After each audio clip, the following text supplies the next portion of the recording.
I'm Daniel Goleman, and I'm here with my friend Peter Senge to talk about organizational learning and the cross-connection between Peter's work in that area and my own on emotional intelligence and leadership. These are two different lenses, I think, Peter, really on the same kinds of critical behaviors in an organization and a team and an individual that make such a difference for the quality of the work that's done and for the quality of being of the person while they do that work. First off, in your own terms, what is organizational learning? Well, there's many levels for understanding simple but pretty complicated idea like that. The simplest, though, is just to take our most everyday notions of learning. Learning is a process whereby a human being or a group of human beings enhances their capacity to do what they want to do. So one time you and I learned to walk, and we learned to talk, and we spend our life learning about human relationships and how to be a parent and how to be a son or daughter. These are all learning processes. We're engaged in developing capacities to ultimately, it may sound a little technical, produce an outcome that we really want. The outcome obviously could be something quantitative and visible, or it could be something quite subtle, like learning to be a better meditator. But that's all learning process is. And organizational learning just kind of takes that to a aggregate and says, well, organizations that are continually enhancing their capacities to create the kind of outcomes that people, their members really want to create is learning.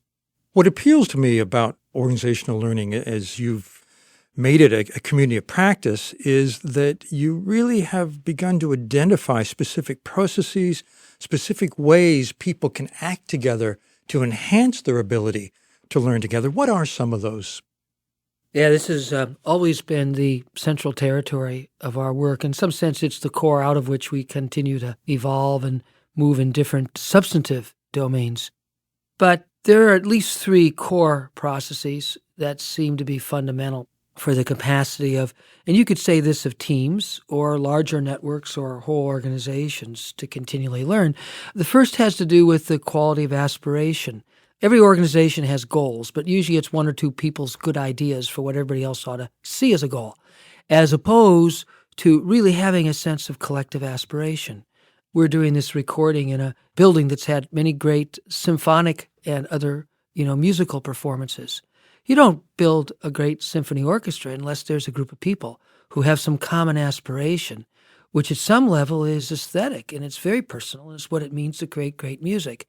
It doesn't matter what the conductor's goal is ultimately. It's that ensemble's common aspiration. So there's this capacity to aspire in any work setting. When it gets right down to it, there's lots of problems and there's lots of issues, and how we talk to one another is core. So we've always regarded the process of conversation as a fundamental determining aspect of whether or not learning is occurring. We're talking all the time, but of course, most of the time, we're talking at each other. I'm trying to convince you. I'm listening just as much as I need to in order to hear where you're coming from so that I can somehow get you on board with whatever I want to do or whatever I think is the right point of view or whatever. The difference between talking at one another and talking with one another is a very fundamental distinction in human relationships. And it's a first-order determining factor in any working team. Most meetings are a waste of people's time, and they'll tell you that. I've always found that. And the primary reason is people say, well, we didn't need to have that meeting. It was just a bunch. Everybody was saying what we already knew they were going to say and tell us what they were already doing.